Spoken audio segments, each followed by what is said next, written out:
नमस्कार। All India anganwadi खबर channel में आपका स्वागत है।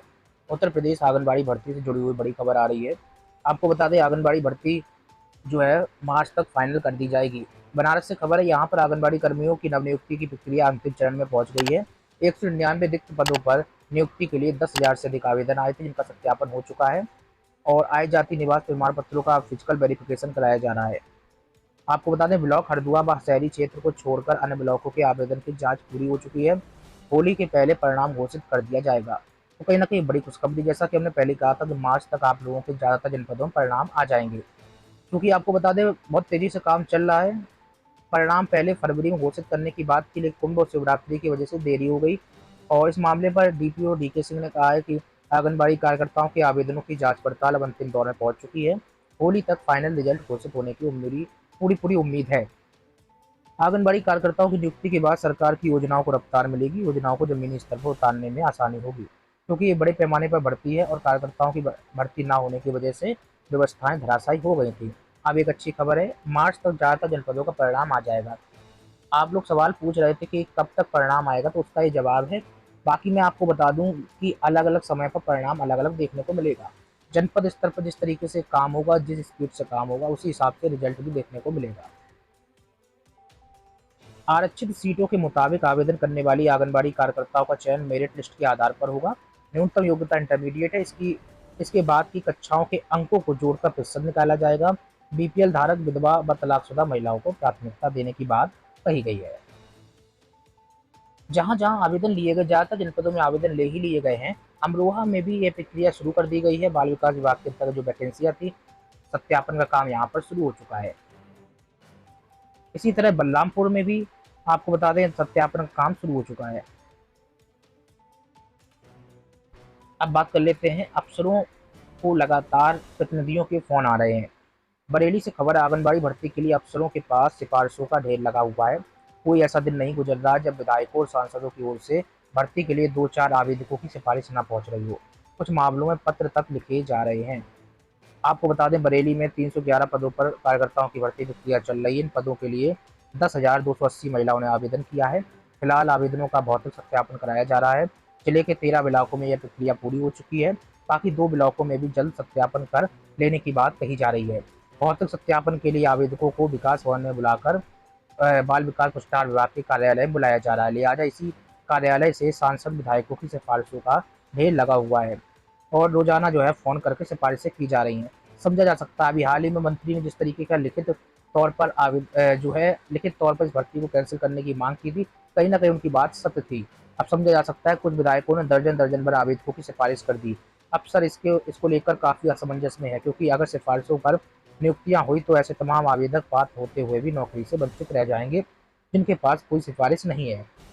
कोई अधिकारी इस मामले में कुछ बोलने को तैयार नहीं है। कमेंट बॉक्स में बताइए, अगर आपके जनपद में भी ऐसा चल रहा है।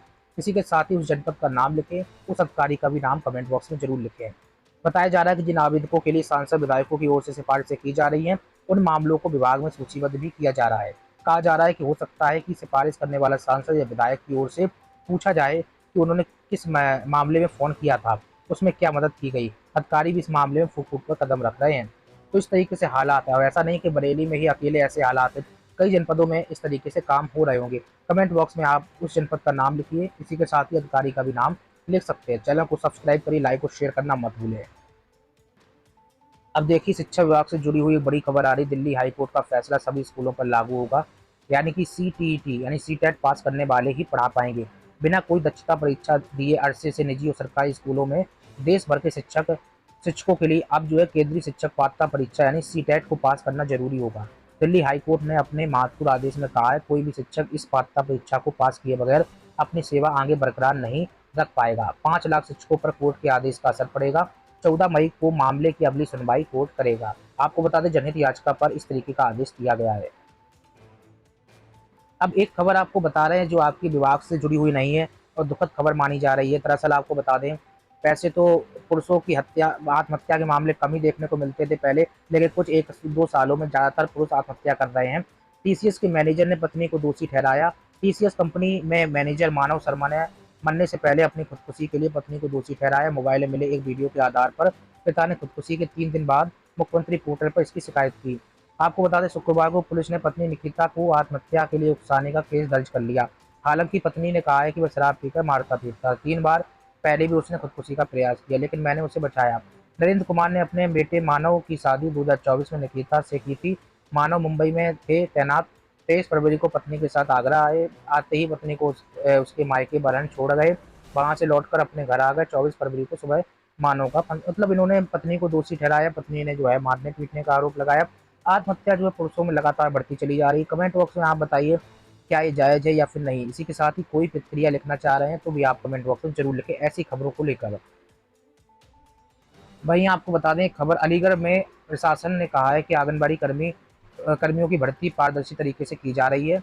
कोई भी दलाल अगर इसमें पैसे मांग रहा है तो उसकी शिकायत आप कर सकते हैं। मेरिट के आधार पर इस भर्ती का चयन हो रहा है। शासन के निर्देश पर यहाँ 453 आंगनबाड़ी कर्मियों की जो है वैकेंसी 2024 मार्च में निकाली गई थी, जिसके बाद आवेदन पोर्टल के जरिए लिया गया था। इस भर्ती में बीपीएल विधवा, तलाकशुदा या परित्यक्ता एपीएल विधवा महिला को नियमानुसार प्राथमिकता दी जा रही है। पहले चरण में ऑनलाइन पोर्टल से प्राप्त सूची के अनुसार चयनित एवं प्रथम वरीयता वाली महिला अभ्यर्थियों को अंक पत्र सत्यापन के लिए विकास भवन बुलाया जा रहा है। डीपीओ ने बताया कि आंगनबाड़ी भर्ती में आवेदक किसी प्रकार की शिकायत या समस्या के लिए जो है कार्यालय कमरा नंबर 4 में उपस्थित होकर अपनी शिकायत इस नंबर पर भी दर्ज कर सकते हैं। इस तरीके से जो है हालात हैं। लेकिन फिलहाल आपको बता दें जब बाल विकास मंत्री प्रतिभा शुक्ला इस तरीके के आरोप लगा चुकी हैं तो कहीं ना कहीं भर्ती में बड़े पैमाने पर भ्रष्टाचार तो हो रहा होगा, ये संभावना है। अब आपको बता देते हैं देखिए मुस्लिम समाज के लोग शुक्रवार शाम आसमान पर नजरें गड़ाए रहे लेकिन माह रमजान के चांद का दीदार नहीं हुआ। उलमा कराम ने पुष्टि की है कि माह रमजान का चांद नजर नहीं आया, इसलिए अब पहला रोजा रविवार 2 मार्च से शुरू होगा। तरावी की नमाज शनिवार 1 मार्च की रात से शुरू हो जाएगी। वहीं रमजान को देखते हुए जो है जगह जगह जहां बाजार लगते हैं वहां पर जो है मौसम भी गुलजार हो गया है। जाते जाते एक और खबर बता देते हैं, बिहार सरकार ने कुपोषण से निपटने के लिए एक बड़ा कार्यक्रम यानी अभियान शुरू किया है। बाल विकास मंत्रालय के नेतृत्व में मिशन सक्षम आंगनबाड़ी एवं पोषण 2.0 के तहत राज्य की 35 ग्राम पंचायतों के 200 आंगनबाड़ी केंद्रों को चिन्हित कर लिया गया है। इस अभियान का उद्देश्य बच्चों के पोषण स्तर का आकलन कर सुधार करना है। बाल विकास परियोजना पदाधिकारी यानी कि सीडीपीओ को निगरानी की जिम्मेदारी दी गई है। पोषण ट्रैकर के आंकड़ों का सत्यापन और मिलान भी किया जाएगा। एलजीडी कोड के माध्यम से आंगनबाड़ी केंद्रों में उपलब्ध सुविधाओं और बच्चों की पोषण स्थिति का मूल्यांकन होगा। वहीं आपको बता दें राष्ट्रीय परिवार स्वास्थ्य सर्वेक्षण यानी कि NFHS के अनुसार बिहार में कुपोषण एक गंभीर समस्या बना हुआ है। कई जनपदों में बच्चों का वजन औसत से कम और लंबाई में कमी दर्ज की गई। इसके चलते राज्य सरकार ने सटीक डेटा संग्रह और विश्लेषण पर जोर देते हुए इस विशेष अभियान को लागू किया है। राज्य सरकार इस अभियान के माध्यम से कुपोषित बच्चों की पहचान, आहार संबंधी सुधार और स्वच्छता जागरूकता बढ़ाने की दिशा में काम करेगी। अभियान के तहत आंगनबाड़ी कर्मियों और स्वास्थ्य अधिकारियों को नियमित परीक्षण यानी कि निरीक्षण रिपोर्टिंग के निर्देश भी दे दिए गए हैं ताकि बच्चों के स्वास्थ्य में सुधार आ सके। बिहार में कुपोषण की समस्या को नियंत्रित करने के लिए महत्वपूर्ण फैसला लिया गया है। चलिए लगातार बने रहिए, कमेंट बॉक्स में प्रतिक्रिया रखिए, चैनल को